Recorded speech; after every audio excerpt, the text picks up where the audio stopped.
right, so we're in ninth grade lit. We're on page 234, 235 now. Question number 5 of the physician's tale. So he tells us this girl is so good she really doesn't need a governess, and everybody admired her, but not everybody. Well, the next guy admires her too, but in the wrong way. So, Ian, would you read? This is truly when the conflict began. Remember, the emphasis has been on her virtue and her beauty.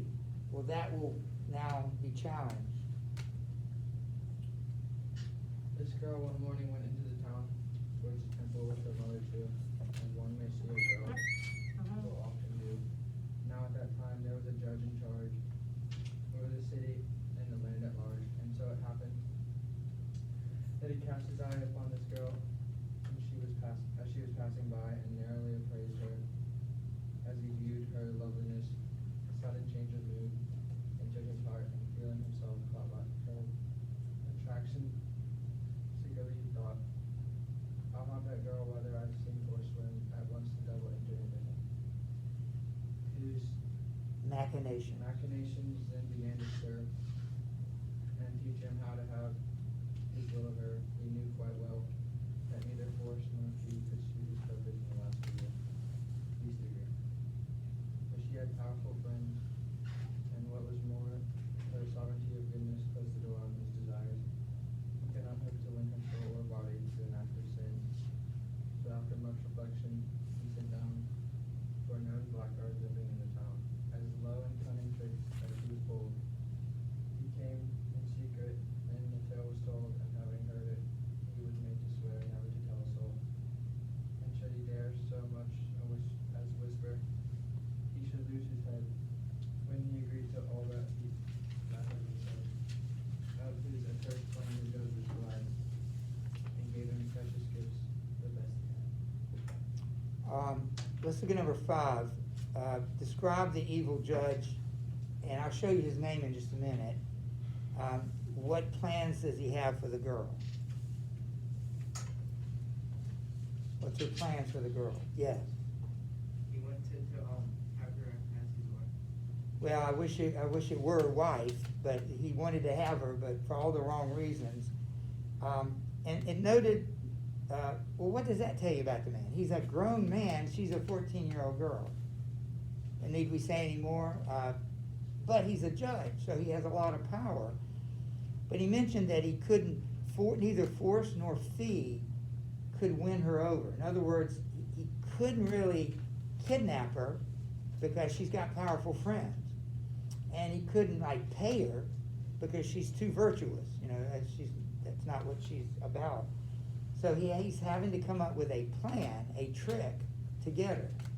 That's where we are. Let's read the next one. We'll go to Mallory there, and you'll get his name. Remember, there's a blackguard. That's just the name of someone who is a villain. It's an old word for a villain. When they had framed their whole conspiracy from point to point to suit the lechery that was to be enacted on the side, there you shall hear about it in ballad. Home went the fellow, Claudius was his name, this treacherous judge that was so lost to shame, was surnamed Apius, for the things no fable, but quite historical, and many able historians will vouch the gist of it. This treacherous judge, I tell you, set his wit to work and went without delay to gratify his lust. There came a day when the false judge, authorities report, as was his custom, took his seat in court, and gave his judgment upon various cases. All of a sudden, and this fellow races, crying, My lord, I beg with your permission, for justice in my pitiful petition, touching my suit against Verginius. If he denies it, says it was not thus, then I shall prove it and produce good witness to testify the truth of it and fitness. Okay, so we get the names. Can anybody tell me the names of the villain and the judge?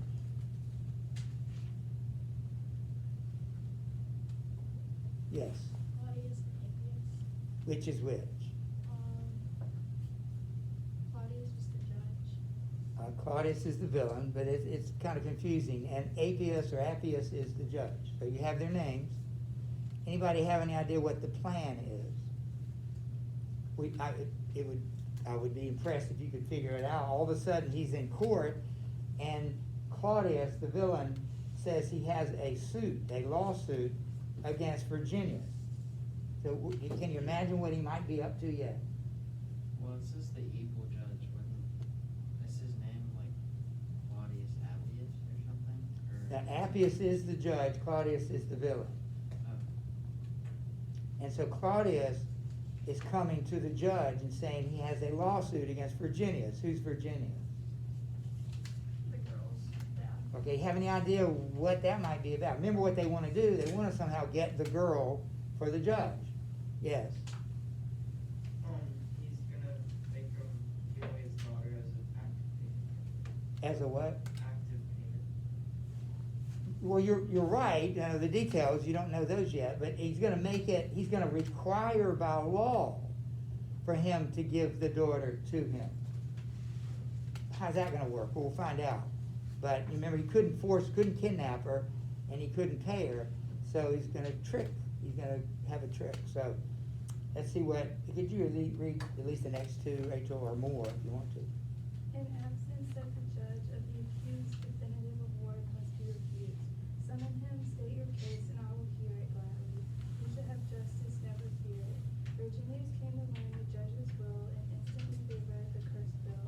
They heard the terms of it as you shall hear. To you, Lord Appius, it shall appear on showing of your approved servant Claudius, that at a certain night Virginius, against the law, against all equity, and all express injunction lodged by me, retained a servant that is mine by right. One that was stolen from my house by night when she was very young. I can support the charges on witness. May it please the court. My lord the judge, whatever he say, the girl is not his daughter, and I pray my slave may be restored by your good will. This was the tenor of this cursed bill. So what's the plan? Yes. He's lying, saying that he stole a slave of his. So Claudius is lying that Virginius stole his daughter. What's her name? I can't even remember. What's the daughter? Do we know the daughter's name? Okay. Well, it's Virginia. I knew it was not. We haven't gotten there yet. But Virginius, the father, Virginia, the daughter. So Claudius is claiming that Virginia, the daughter, is really his servant, and that Virginia stole the servant from Claudius and needs to give her back. It's a complete lie. And he says he has witnesses, but you'll find out in a minute, I don't think they even gave Virginius an opportunity to refute the charges, much less supply any witnesses. So it was a complete sham of a case. But that's the plan. So you want to read yours?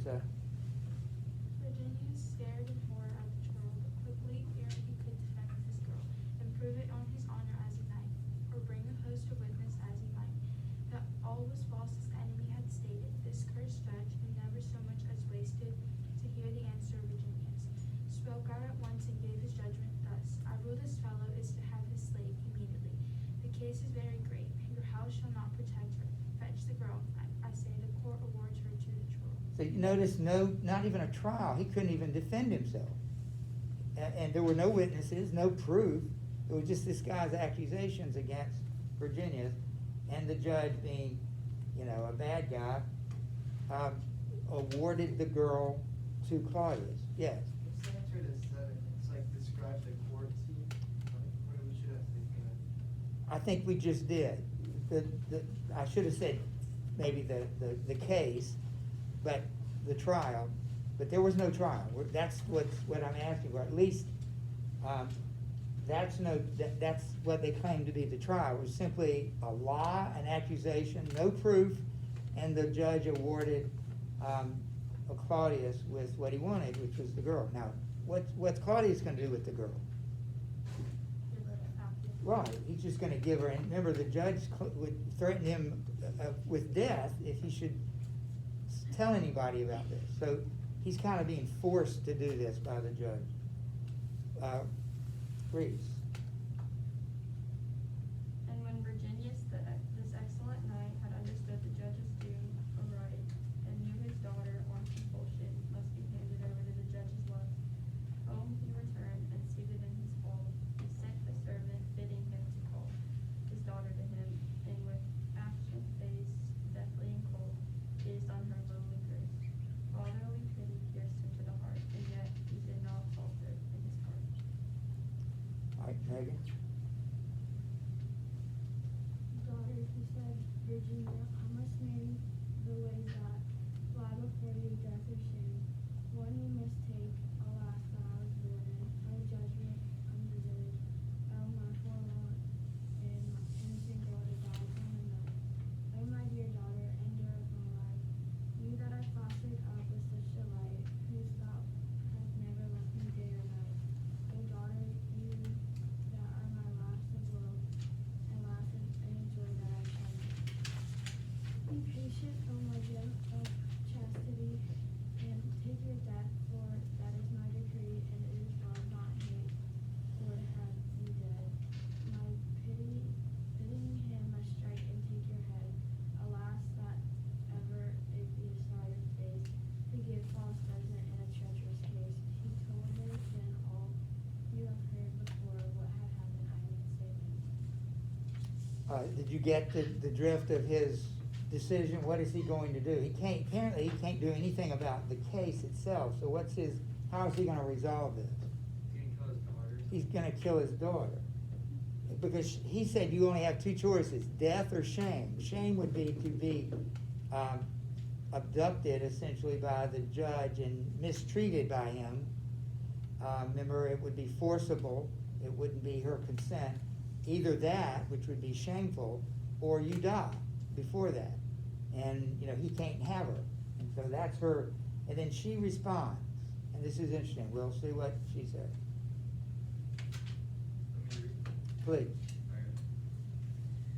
O mercy, dearest Father, said the maid, and as she spoke, she came to him and laid her arms about his neck, as oft she did, and the tears flooded under either lip.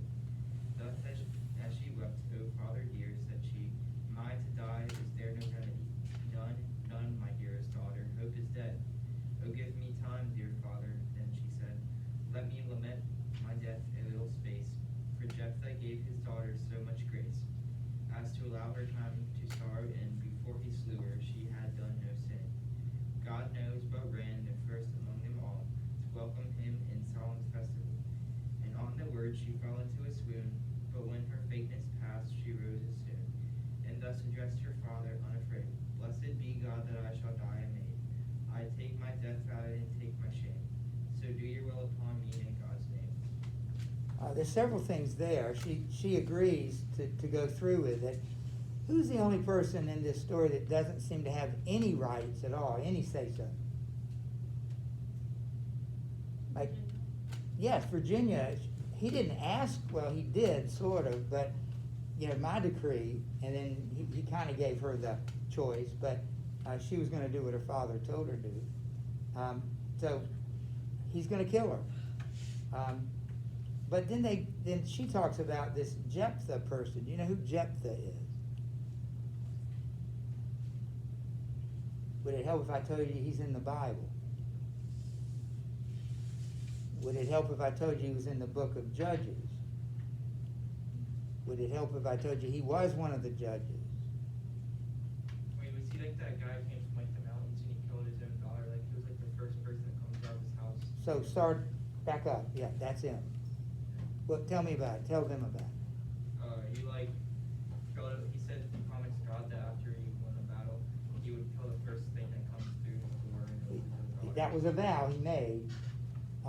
And because he was one of the judges, he was fighting whoever, the Philistines probably. And so he made that prayer and that vow, thinking what, Will? Thinking I'd be like an animal. An animal sacrifice. A goat would come wandering out. So he wins the battle, he goes home, and who should come out of the tent? His daughter. His daughter. So he gives her a year to mourn with her friends, and at the end of that year he kills her. Did you know that story? Will did, but any of the rest, you ever heard that story?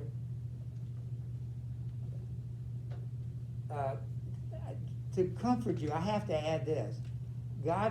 I don't think God was pleased with that. It was a rash oath.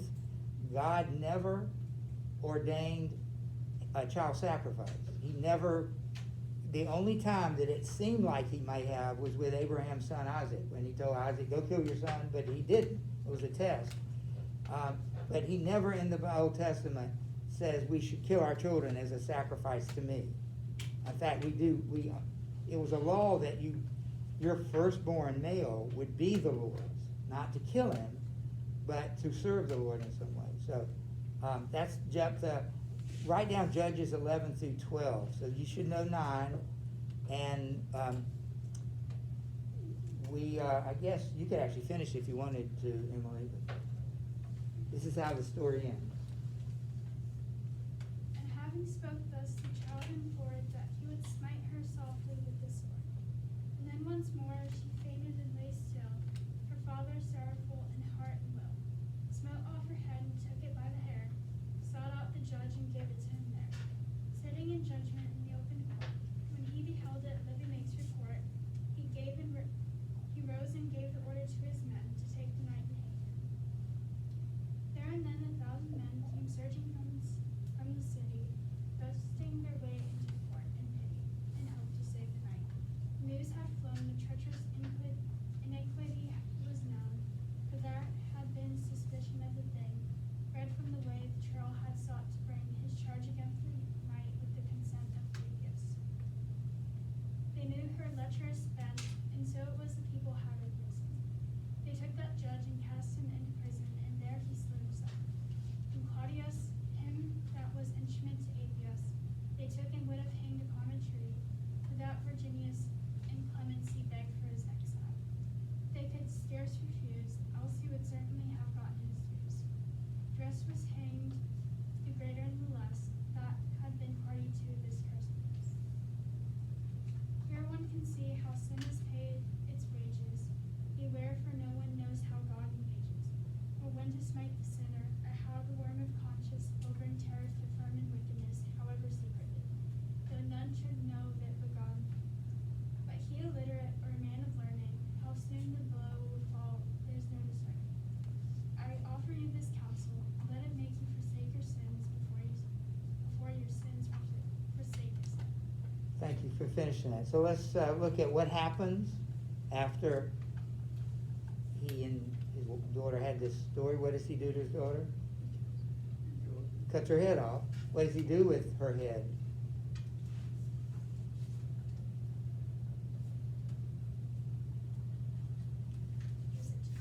He took it to the judge. You wanted my daughter? Here she is. Imagine holding her up by, the head by the hair. Here she is. What did he do to Virginia? I'm sorry, Virginius. He said now to be hanged. He's going to hang him. But before they can hang him, it says what happened. They begged for exile. Yeah, what happened before that is 1,000 men came up from the city, broke their way into the courtroom. To save What? to save the knight. Yeah, and saved the night, put him in jail, put the judge in jail. What happened to him in jail? He what? He killed himself. And then what they do to Claudius? They were going to kill him too. But what did Virginius ask instead? They begged for exile. Exile. So he has to leave, but we're not going to kill him. And then finally, that's how the story ends. What is the moral of the story?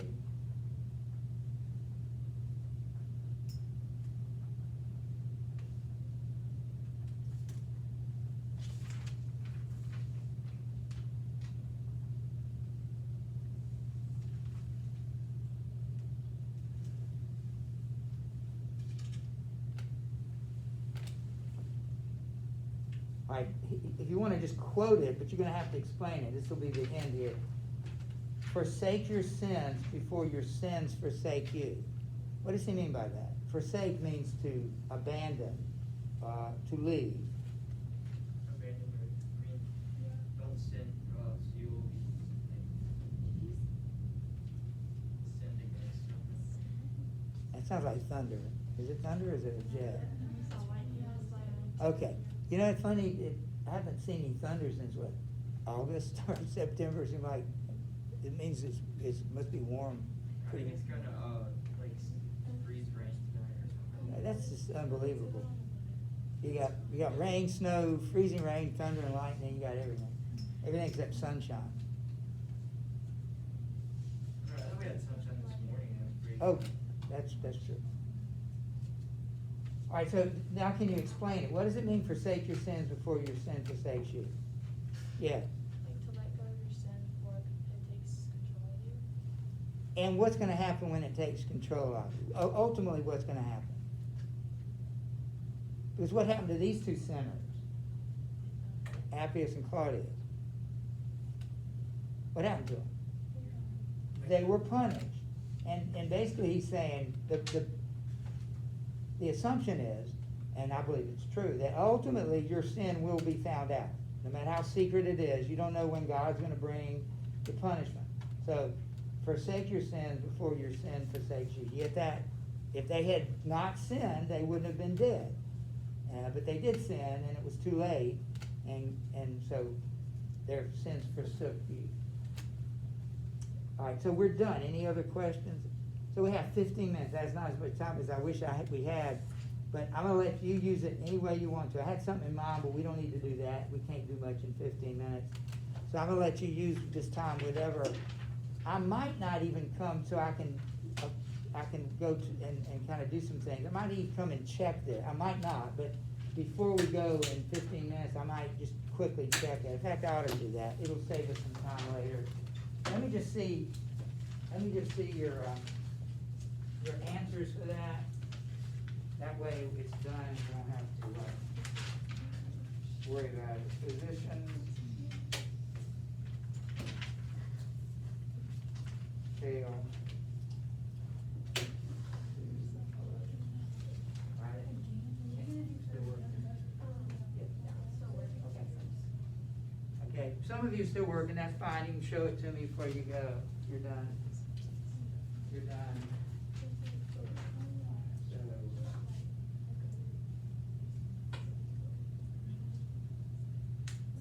you still working?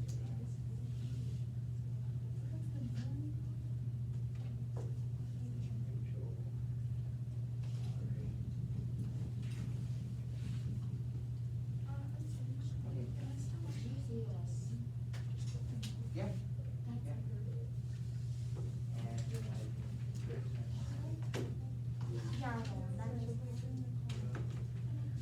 So I don't wanna say that in the work. I'm gonna take my test, Okay,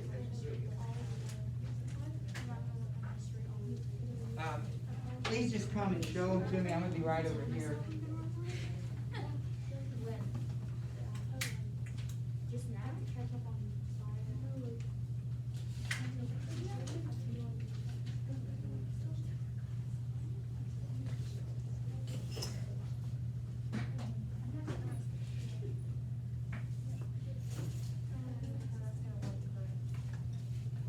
I know the study got it.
do want to.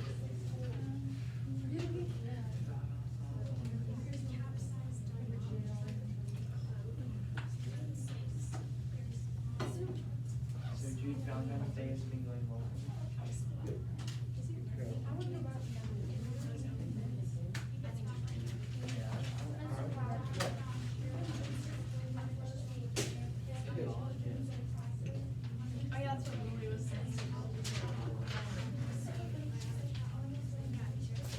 And So you're saying you shall review at all?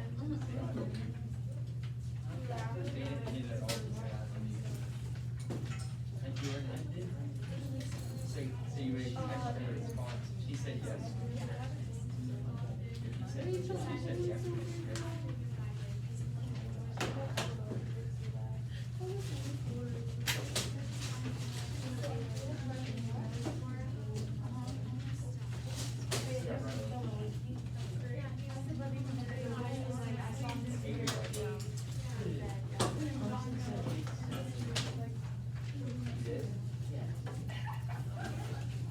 and the non-free. That was her.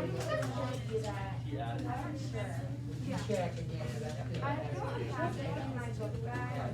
So if I didn't, so let's say, like, I memorized everything I studied, that's Pretty bold.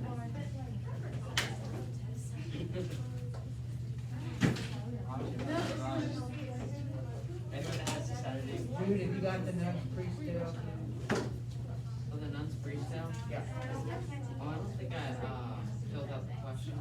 You need to do that. Plus, you have questions for part three, each child. That was a discussion we had. You weren't here, but I can either drop it or you can show it to me to get the credit. Show it to me, I need the I think credit. I might drop it. Yeah. Class first. Give it to you.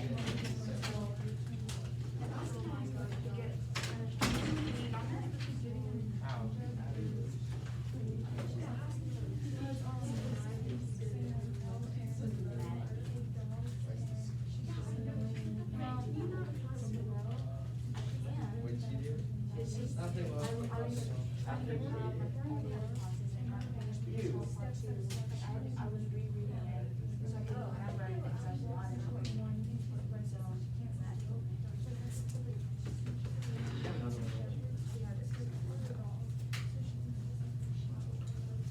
Oh. Yeah. I didn't know.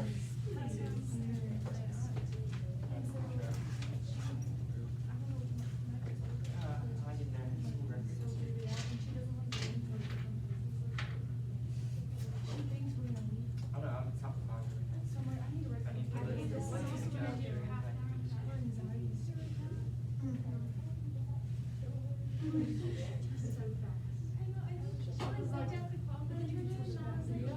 Like, she looked up and like, she probably like, they'll give you like the right thing to ask the question, and she's like, told to ask it. I'm like, girl, how did you do that? That's what like, on the second day. Cause then you really paying or whatever, and you're not, for your math, it's your math. And the first page was later. I'm slow at Spanish. One of my friends did.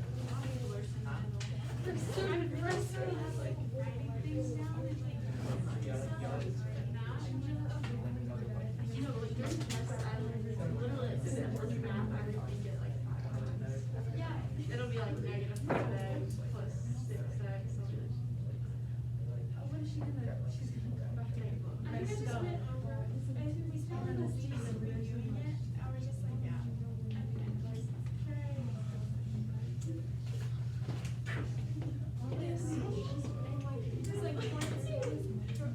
You would get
thinking about it. Exactly. Yeah, and then I was just repeating what he said.